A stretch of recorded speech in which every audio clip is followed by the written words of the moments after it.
আজকে যাকে নিয়ে কথা বলবো সে শুধু খাবার অদ্ভুত অদ্ভুত নাম নয়, সোশ্যাল মিডিয়াতে সে ঝগড়া করে তার মেন কাজ। ভগবান মনে হয় ভুল করে কি ছোট বয়সে পাড়ার কুচুটে কাকিমার যত স্বভাবগুলো আছে সেই মধ্যে গুলো বড় বড়ের মধ্যে দিয়ে দিয়েছে।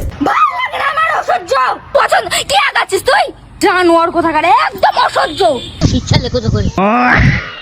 মানে এই মেয়েটা ঝগড়া করতে করতে এমন একটা জায়গায় পৌঁছে গেছে যে তার মাকেও ছাড়ে না। ফুল তো কিনা মানে না, কিপটার বাচ্চা। এই কিপটা যদি তোর মাকে না বলে যদি অন্য কাউকে বলতি তাহলে মানা যেত, কারণ সে যদি কত টাকা খরচা করে যদি 2-3টে প্রোটেকশন কিনে নিত তাহলে পর আজকে এই দিনটা দেখতে হতো না। So guys, welcome back to my new another video.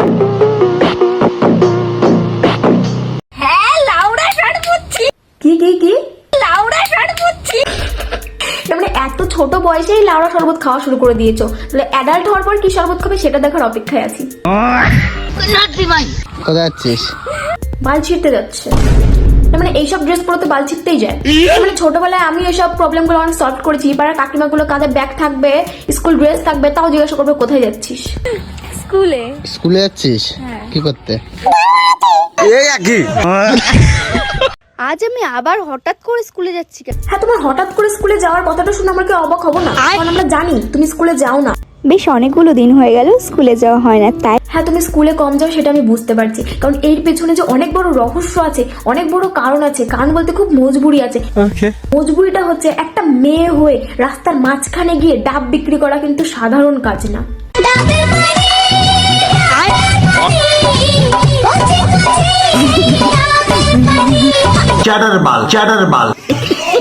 বুড়ো কিন্তু শুধু ডাবের বিজনেস করে না, বুড়ো আরো বিজনেস করে। চলো তোমাদেরকে দেখাচ্ছি। সেটা হচ্ছে বাঁশবাগানে গিয়ে আম বিক্রি করা।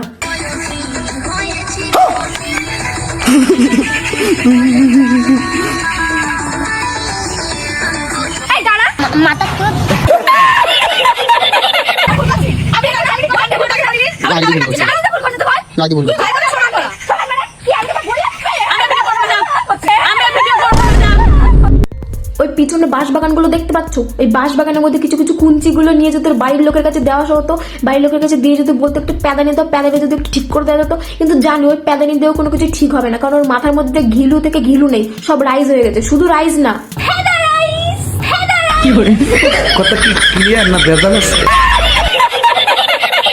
তো বন্ধুরা আজকে খাচ্ছি ডাল ভাত। আর এই যে দেখতেই পাচ্ছ ডাল ভাতটা। আর মানে বিরিয়ানির প্যাকেট থেকে বিরিয়ানি বার করে থালায় ঢেলেও তারপরে গিয়েও বলছে যে এটা ডাল ভাত। তাহলে যেদিনকে তোকে বাড়িতে আসলে ডাল ভাত রান্না হয় সেদিনকে চ্যাটের বালদি ভাত খাস। আজকে আমরা খাবো তরমুজ, তারপর মুখে মুছে দিয়েছে। মানে এই জিনিসটা তুমি খুব পারফেক্ট সিলেক্ট করেছো, মানে এই জিনিসটা তোমার জন্য খুবই পারফেক্ট। আজকে আমরা রান্না হয়েছে কি বারানির সঙ্গে। মানে সত্যি করে একটা কথা বলো তো, মানে জীবন বিজ্ঞান নিয়ে একটু বেশি পড়ে ফেলেছো নাকি? বারানি, ফ্যাকারাইস। সঠিক বলেছেন। বাড়িতে বাড়ানো হয়েছে আজকে। বাড়িতে বাড়ানো হয়েছে মানে এই মেয়েটার বাড়া বাড়া করতে করতে মুখের এমনই অবস্থা হয়ে গেছে, মুখ দিয়ে যাই বলছে বাড়া বেরোচ্ছে, মুখ দিয়ে যাই বলছে বাড়া বেরোচ্ছে। দেখো আবার গুরুজনকে আবার এই নামে ডেকে ফেলো না, মানে বাবাকে বাবা বলতে কি আবার।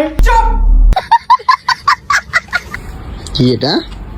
ওটা গাধার বিচি সেদ্ধ করা, তার উপরে একটু বাটার আর একটু চিনি ছিটানো আছে। কেন রে কানা বেগুন দেখতে পাচ্ছিস না কি খাচ্ছে? তা আলাদা করে আবার জিজ্ঞাসা করা লাগছে। মানে কোনো রকম ভাবে একটা কন্টেন্ট বানালেই হবে, মানে আন্দা গুন্দা যা পারে সব কন্টেন্ট বানালে চলবে। মানে দেখতে পাচ্ছেও কি খাচ্ছে, তারপরে গিয়েও মানে এক্সট্রা করে আবার জিজ্ঞাসা করছে যে কি খাচ্ছে। মানে এদের ভাই বোন দুজনই একই কাটাকুড়ি। তো যাই হোক গাইস, এদের থেকে যতটাই তোমরা দূরে থাকবে ততটাই আমার, তোমার, আপনাদের সবার মঙ্গল। অ্যান্ড ভিডিওটা ভালো লাগলে লাইক কমেন্ট করে দিও। বাই।